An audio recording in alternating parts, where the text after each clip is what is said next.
I was standing in my living room watching the most heartbreaking moment of my daughter's life unfold right in front of me. And I knew in that instant that everything was about to change forever. My mother-in-law Rebecca had just finished handing out brand new iPhone 16 Pro Max boxes to every single grandchild in the room. 6 beautiful, wrapped boxes, 6 excited kids, 6 $1,200 phones. My 8-year-old daughter Kimberly sat on our couch, her little legs swinging back and forth, waiting patiently for her turn. She'd been talking about this surprise for weeks, after Rebecca promised something special for all her grandchildren. Tyler got his phone first. Then Madison. Connor practically bounced off the walls when he got his. Sophia squealed with joy. Even little James, who was only 6, got handed that pristine white box with the Apple logo gleaming on top. And then there was silence. Kimberly looked around the room, her bright eyes scanning the empty space where her gift should have been. The confusion on her face was breaking my heart into pieces. She cleared her throat softly, the way children do when they're trying to be polite but don't understand what's happening. "Grandma Rebecca? Where's mine?" she asked in that sweet, innocent voice that still believed the world was fair. I watched Rebecca's face change. The warm grandmother smile melted away and was replaced by something cold, something calculated. She looked down at my daughter, this beautiful little girl who had called her grandma for 4 years, who had baked cookies with her and fallen asleep in her arms during family movie nights. Rebecca's voice was steady and deliberate when she said, "Oh, sweetheart, these are for family only. You're not really part of our family." The room went dead silent. I mean completely silent. You could have heard a pin drop on our hardwood floors. 6 kids stopped unwrapping their phones and stared. My husband Liam, who should have been defending his adopted daughter, just stared at his feet like the carpet was suddenly the most interesting thing in the world. I felt something snap inside me. Not anger, not rage, something colder. Something more dangerous. That's when I smiled. Not a happy smile, not a confused smile, but the coldest, most controlled smile of my entire life. I looked directly at Rebecca and said in a voice so calm it surprised even me, "Rebecca, you just made your biggest mistake, mother-in-law." Before I tell you what happened next, I need you to understand something. This story gets so much worse before it gets better. So make sure you hit that subscribe button and type in the comments where you're watching from, because you're going to want to follow this journey to the very end. My name is Victoria Parker. I'm 34 years old, a marketing director at a tech company downtown, and I've been married to Liam Williams for 6 years. But to understand why that moment in my living room felt like such a betrayal, you need to know our story. Kimberly is my daughter from my previous marriage. Her biological father, David, passed away in a car accident when she was just 2 years old. She barely remembers him, which is both heartbreaking and a blessing in some ways. When I met Liam 3 years later, Kimberly was this tiny, curious 5-year-old who desperately wanted a daddy. Liam didn't just accept Kimberly into his life, he embraced her completely. When she was 4, he legally adopted her. We had ceremonies, we had paperwork, we had everything official. Liam Williams became her father in every single way that mattered. Her last name changed to Williams. Her birth certificate was amended. She calls him Dad. He walks her to school, helps with homework, reads bedtime stories, and has never once treated her like anything other than his own flesh and blood. Or so I thought. Everyone understood. I'm the type of person who bends over backwards for family. I believe in second chances. I believe in forgiveness. I believe that love conquers all. Maybe that makes me naive, but it's who I am. For 6 years, I've been trying to build bridges with Rebecca. I hosted every single holiday at our house so she'd feel included. Thanksgiving, Christmas, Easter, birthdays. Our dining room became the family gathering place. When Rebecca lost her condo 2 years ago because of some bad investments, I didn't hesitate. I told Liam we should let her move into our guest house. Rent-free. She's been living there ever since, and I've been paying for her medications, her groceries, even her hair appointments. I thought that's what family did for each other. I genuinely believed we were family. But let me take you back to the beginning, because Rebecca wasn't always like this. When Liam and I first got together, Rebecca seemed to absolutely adore Kimberly. She would take her shopping for little dresses and shoes. She'd spend hours braiding Kimberly's hair into these elaborate styles. She called her my special grandbaby and would light up whenever Kimberly walked into the room. Every Sunday dinner, Kimberly would run straight into Rebecca's arms the moment we walked through the door. Rebecca would lift her up and spin her around, and Kimberly would giggle like it was the best part of her entire week. I have videos on my phone that I recorded during those early days. Rebecca teaching Kimberly how to bake chocolate chip cookies, flour in their hair, both of them laughing. Rebecca reading bedtime stories when Kimberly would stay over, doing different voices for all the characters. Rebecca helping Kimberly build elaborate blanket forts in the living room. For 4 years, everything seemed absolutely perfect. Liam has 2 sisters, Michelle and Beth, and their kids became Kimberly's cousins in every way that mattered. There's Tyler, who's 12, Madison, who's 10, Connor, who's 9, Sophia, who's 7, and little James, who just turned 6. They had birthday parties together, family vacations to the beach, Christmas mornings where all the kids would wake up at dawn and tear through presents together. Kimberly called Rebecca Grandma naturally, organically. It wasn't forced or awkward, it just happened. She'd make Mother's Day cards for Rebecca at school. She'd pick wildflowers from our garden to give to her. She'd save her allowance to buy Rebecca little gifts, and Rebecca seemed to love every minute of it. When Liam formally adopted Kimberly, we had a small ceremony at the courthouse. Rebecca was there, and when the judge made it official, when Kimberly legally became a Williams, Rebecca cried actual happy tears. She hugged Kimberly so tight and whispered in her ear, "Now it's official, you're my granddaughter forever." I remember that moment so clearly because it felt like everything was falling into place. We were a real family. Blended, but real. United, but complicated. Perfect in our imperfection. I believed her when she said forever. I believed every single word. The changes started small about 2 years ago, so subtle that I almost convinced myself I was imagining them. Rebecca began making these passing comments about Kimberly's real family. We'd be talking about family traits, like how Tyler got his grandfather's eyes, or how Madison had Rebecca's stubborn streak, and Rebecca would look at Kimberly and say, "Well, Kimberly's got her mother's people for things like that." At first, I thought she was just acknowledging Kimberly's biological heritage, but then it kept happening. Over and over. She started buying gifts in odd numbers. 5 matching bracelets for 5 real grandkids, leaving Kimberly to either share or go without. 5 tickets to the zoo, 5 ice cream cones, 5 everything, when there were clearly 6 children present. When I gently pointed out, Rebecca would act absolutely shocked, like it was an honest mistake. She'd put her hand to her chest and say, "Oh my goodness, I'm so sorry, I just miscounted." But here's the thing, I noticed she never forgot anything else. She never forgot Michelle's kids' birthdays. She never forgot Beth's kids' soccer games or piano recitals. Her memory was perfectly sharp for everything except Kimberly. Liam would make excuses every single time. "Mom's getting older, she's forgetful. She's under a lot of stress." "You're reading too much into it, Victoria." But I wasn't reading too much into anything. Rebecca started referring to Kimberly as Victoria's daughter instead of my granddaughter when talking to other people. I'd overhear phone conversations where she'd say things like, "Well, Victoria's daughter was there too," when describing family events. The other grandkids began picking up on it. Kids are like sponges, they absorb everything adults do, even when we think they're not paying attention. Tyler and Madison started a group chat that included all the cousins except Kimberly. They'd have inside jokes and make plans that somehow always excluded her. When I'd ask why Kimberly wasn't included, they'd shrug and say they forgot to add her. Sound familiar? But the real breaking point started building last month, on Kimberly's 8th birthday. Rebecca showed up to the party completely empty-handed for the first time in 4 years. No gift, no card, nothing. When I asked about it privately, she claimed she forgot that the party was that day.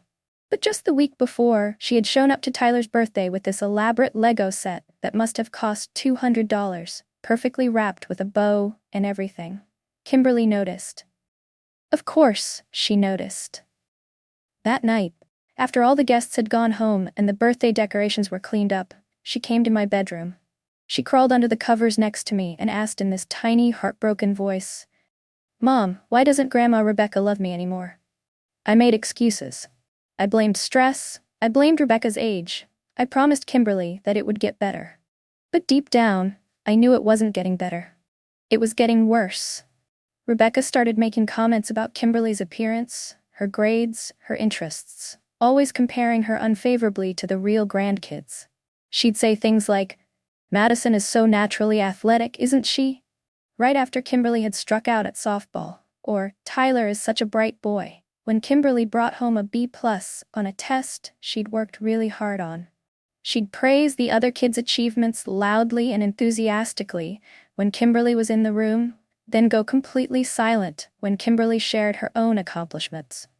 When Kimberly made the honor roll, Rebecca just nodded. When Connor made the honor roll the same week, Rebecca called everyone in the family to brag about it.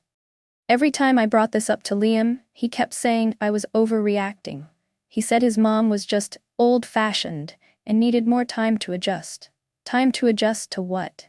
His daughter had been part of this family for 4 years. But nothing, and I mean nothing, prepared me for what happened yesterday. Yesterday was supposed to be a celebration. Rebecca had been mysterious for weeks about this special surprise she had planned for all the grandchildren. She kept dropping hints about how excited she was, how much the kids were gonna love it, how it was going to be something they'd never forget. She was right about that last part. She gathered everyone in our living room, all 6 kids, ages 6 to 12. She made this big, elaborate speech about how much she loved her grandchildren, and how she wanted them to stay connected with the best technology available. She talked about how important family bonds were, and how these gifts would help them all stay in touch. Then, one by one, she started handing out identical iPhone 16 Pro Max boxes. These weren't cheap gifts, we're talking about $1,200 phones for children. Tyler got his first, and his face just lit up like Christmas morning. Then Madison, who actually squealed when she realized what it was. Connor practically bounced off our couch when he got his. Sophia, who's only 7, got handed this massive box and just stared at it in wonder. Even little James, who's barely 6 years old, got a brand new iPhone. Kimberly sat there on our couch, her little legs swinging back and forth, watching each of her cousins get their phones. She was so excited, so happy for them, completely trusting that her turn was coming. But her turn never came. The silence stretched on and on. All the other kids were busy unwrapping their phones, but Kimberly just sat there, looking around the room, waiting for the gift that wasn't coming. Finally, she cleared her throat softly and asked, "Grandma Rebecca, where's mine?" That's when Rebecca looked down at my 8-year-old daughter, this beautiful little girl who had trusted her completely, and said with perfect clarity, "Oh, sweetheart, these are for family only. You're not really part of our family. You have your mother's family for gifts like this." 6 sets of eyes turned to stare at Kimberly as those words hit her like a physical blow. I watched my daughter's face crumple in real time. I watched 4 years of love and trust shatter in a single sentence. Kimberly's bottom lip started trembling, and then she just ran. She ran straight to her room and slammed the door, and I could hear her crying through the walls. My husband Liam, the man who had adopted Kimberly, who called himself her father, who had promised to protect her, just stood there like a statue, saying absolutely nothing. If you're enjoying this story and want to see how I handled this unbelievable situation, make sure you hit that subscribe button because what happens next will shock you. Have you ever been in a situation where you had to choose between keeping the peace and protecting someone you love? Because I was about to make a choice that would change everything forever. After Kimberly ran to her room, the living room fell into this uncomfortable silence. The other kids were still clutching their new phones, but the excitement had completely drained from the room. Everyone could feel that something terrible had just happened. I looked directly at Rebecca and asked in the calmest voice I could manage, "Rebecca, would you mind explaining to me what you meant by that?" She didn't even hesitate. She didn't look embarrassed or apologetic. Instead, she doubled down completely. "Victoria, Kimberly needs to understand her place in this family. I'm not obligated to treat someone else's child the same as my real grandchildren. These phones are expensive, and I choose to spend my money on my actual family. I felt my hands start to shake, but I kept my voice steady. Rebecca. Kimberly is Liam's adopted daughter. She's been legally part of this family for 4 years. Rebecca waved her hand dismissively. Papers don't make family, Victoria. Blood makes family. And that little girl has none of our blood running through her veins. That's when she really went for the throat. Besides, Liam is too soft when it comes to this situation. He lets you manipulate him into treating that child like she's actually his daughter. But I see what's really happening here. You're using a dead man's child to trap my son in this marriage. The room went dead silent. Michelle shifted uncomfortably in her chair. Beth suddenly became very interested in her phone. Tyler and Madison were staring at their feet. Even little James seemed to sense that something was very wrong. But not one person defended Kimberly. Not one person stood up and said that what Rebecca had just done was cruel and unacceptable. That's when something inside me snapped. I stood up slowly and looked around the room at every single adult who was sitting there in silence. You know what? I think this party is over. Everyone needs to leave. Now. Michelle started to protest. Victoria, maybe we should all just calm down and... No, I cut her off. There's nothing to calm down about. Rebecca just told an 8-year-old child that she's not part of this family, and every single one of you sat here and said nothing, so this gathering is done. Rebecca was gathering her purse, shaking her head like I was being unreasonable. Victoria, you're being dramatic. Children need to learn about reality. That's when I dropped the bomb. Rebecca, while you're gathering your things, you should know that you have exactly 24 hours to pack your belongings and find somewhere else to live. The room froze. Rebecca stopped mid-motion and slowly turned to look at me. Excuse me? You heard me perfectly. 24 hours. I want you out of my guest house and off my property. Rebecca actually laughed. She threw her head back and laughed like I had just told the funniest joke she'd ever heard. You can't kick me out, Victoria. This isn't just your house. Liam would never allow it. You don't get to make that decision without him. I looked over at my husband, who had been silent through this entire exchange. This was his moment. This was when he was supposed to step up and support his daughter. Support his wife, support what was right. Liam finally spoke up. But it wasn't what I expected at all. He looked between Rebecca and me and said, maybe we should discuss this privately. Can everyone just take a step back so Victoria and I can talk? I stared at him in absolute disbelief. His mother had just humiliated his adopted daughter in front of the entire family, had just told a child that she wasn't worthy of love or inclusion, and his response was to ask for a private discussion. Discuss what privately, Liam? I asked, my voice getting harder. What exactly needs to be discussed? Your mother just told Kimberly that she's not part of this family. She just crushed an 8-year-old's heart for no reason other than cruelty. What is there to discuss? Liam looked uncomfortable, like he wanted to be anywhere but in that room. I just think maybe we're all overreacting. Mom didn't mean it the way it sounded. Rebecca jumped on that immediately. Exactly, Liam understands that I was just trying to teach the child about realistic expectations. I realized in that moment that I was completely alone in this fight.